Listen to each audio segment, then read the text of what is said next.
Why America sucks at everything. This video has gotten 3.4 million views. It's a little bit old, but I'm just curious about why it's so popular, and the title is kind of funny. I want to know, why does America suck at everything? I know we have our problems, but I still do like living here after traveling a lot of the world. I've traveled to probably 8-9 countries so far. But yeah, I want to see what David Cross has to say on this.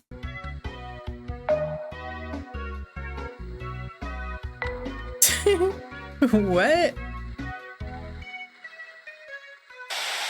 America is the greatest country on earth. The strongest, the richest, the most powerful country on earth.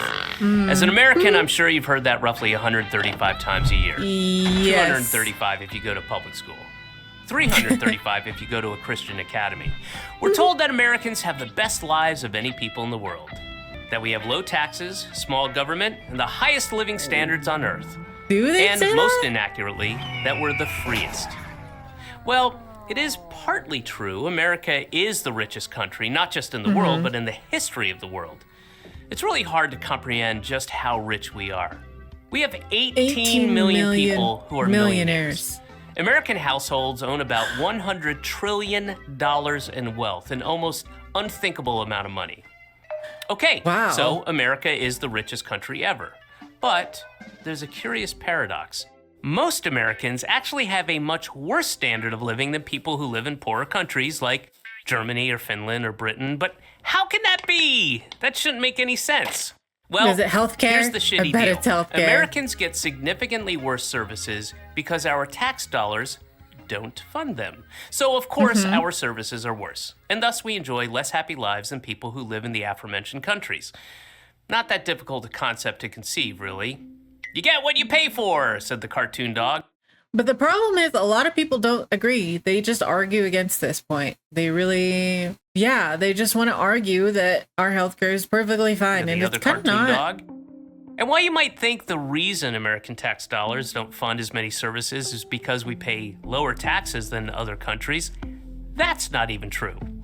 When you add federal, state, local, and sales taxes and include other costs and services that our taxes don't cover but other countries' taxes do, like our uniquely high health insurance premiums, you'll find that Americans actually give away more of their wages than most of the developed world.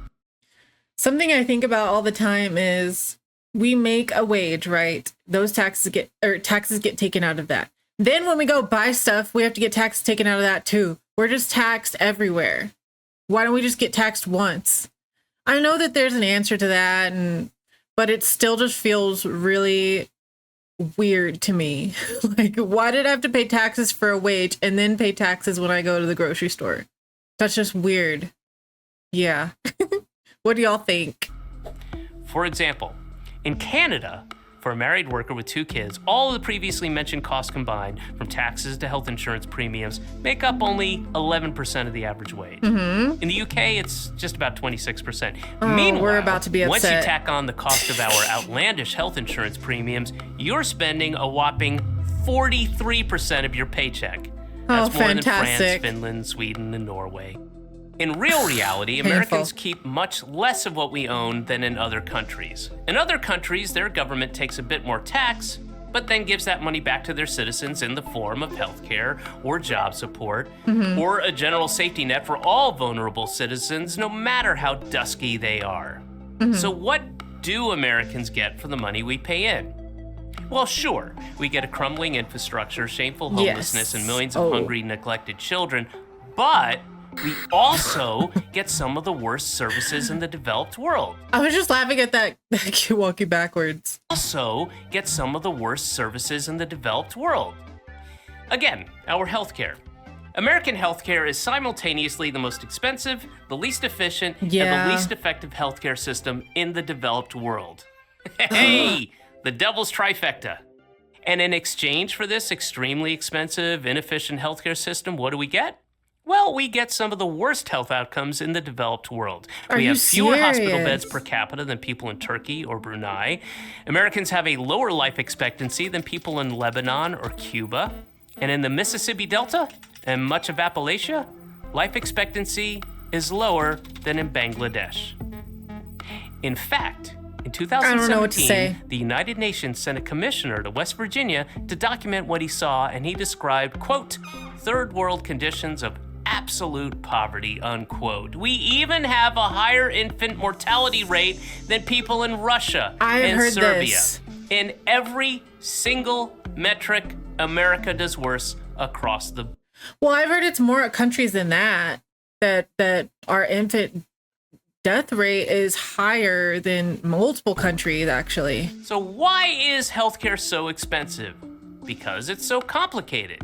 You have to look for in-network physicians, schedule an established care appointment, beg for coverage from your insurance company that couldn't care less about you, and that's if you're lucky enough to have good insurance.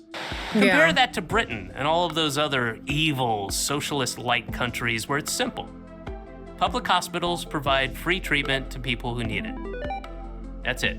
Yeah. I'll repeat that. Public hospitals provide free treatment to people who need it. And here's the best part. Even though Britain offers healthcare for free, their system is actually a lot cheaper to run than ours. Per capita healthcare spending in the... Well, free, but they take it from the taxes. But it's still a lot more, from what I've heard, it's still a lot cheaper anyways. Just having it taken from the taxes is... Because it makes sense. The more complicated something is, the more you can get charged and like charges snuck in. And yeah, that actually does make sense to me. The US is almost 3 times what it is in Britain and almost 5 times what Canadians spend. In fact, Americans spend the most per person of any country in the world for healthcare.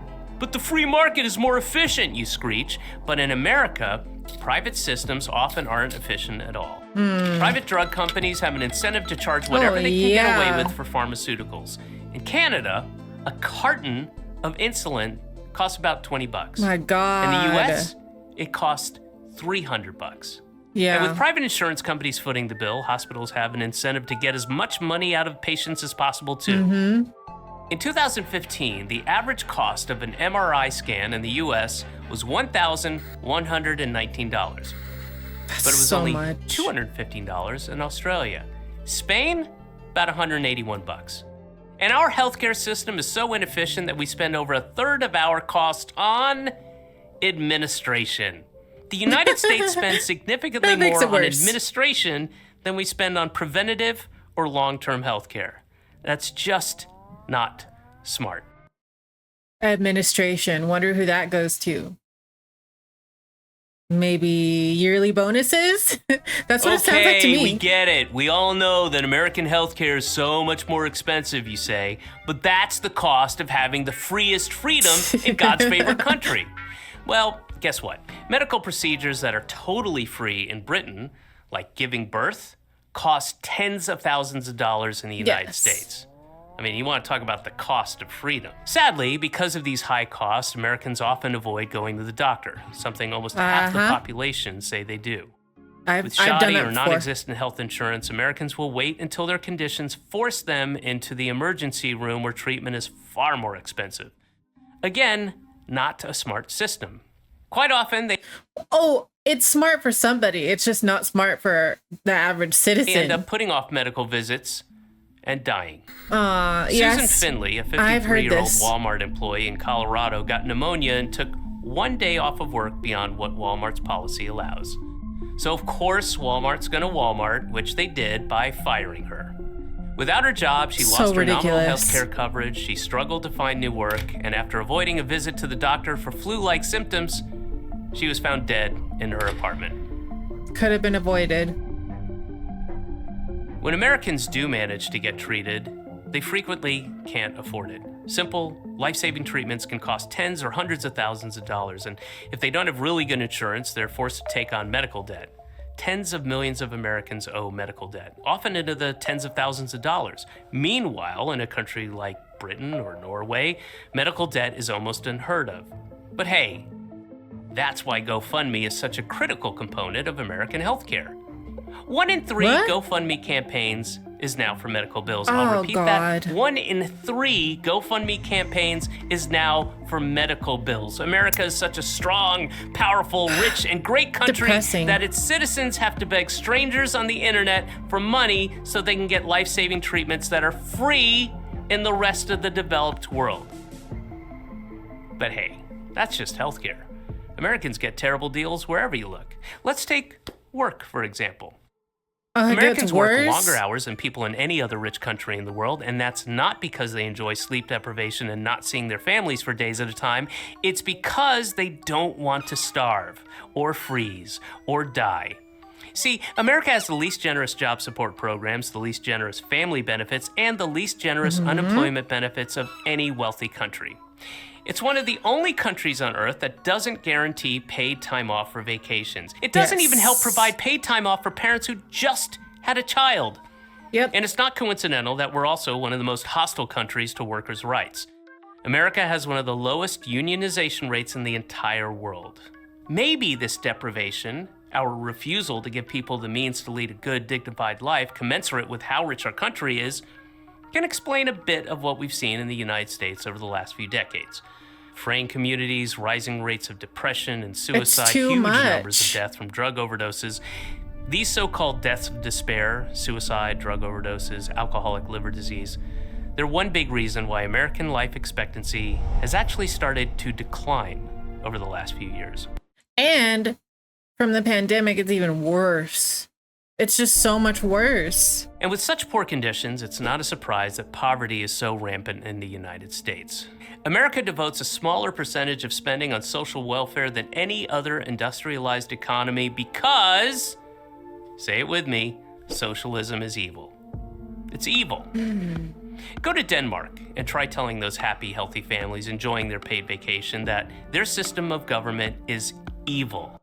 Do y'all ever think that these messages are just told to us so we'll keep being sheep and doing what we're supposed to be doing to benefit the higher ups? Like, I mean, it's gotta be that. It's gotta be that. America's the greatest country in the world. Well, that's just gonna keep us doing what we're doing. These messages are just to keep us down. I guarantee they'll know you're an American. But I digress. America also has the highest rate of child poverty of any developed country, and the highest percentage of workers earning significantly less than the national median income. That seems pretty evil to me, especially since such a tiny fraction take as much of your money for themselves and their families as you will let them. All the while, both parties smile and shake hands. Across every single metric, no people accept a worse deal than Americans today. High taxes, high cost of living for next to nothing in return from the government. The most expensive healthcare system for the worst health outcomes. More money taken from workers for the highest rate of child poverty. We are the richest country in the history of the world, but we have fewer miles of high-speed rail than Uzbekistan. We are the greatest country in the world, yet we have the most people in prison of any country, and the highest incarceration rate as well, and a higher rate of police killings than in Angola and Sudan. America is bad at everything because instead of choosing to make life better for people through a public healthcare system or more generous childcare policies or better public transit or programs that allow people to spend more time with their families, American law is designed and crafted to protect a class of parasitical middleman industries. Instead of using a proportionally tiny piece of the massive amount of the wealth in this country to make people's lives healthier and happier, most of our elected leaders are, and have been for generations, engaged in a massive project of looting, gently and lovingly guiding as much money as possible from working people into the pockets of the well-connected and the ultra-rich. With a smile. Think about that as we start hearing about the inevitable rise in homelessness, poverty, starvation, and sickness that will occur during these coming months and years in the greatest, strongest, richest, most powerful country on the face of the earth. Damn. Stressing me out now. I'm David Cross for the Gravel Institute. That was great, though. My goodness.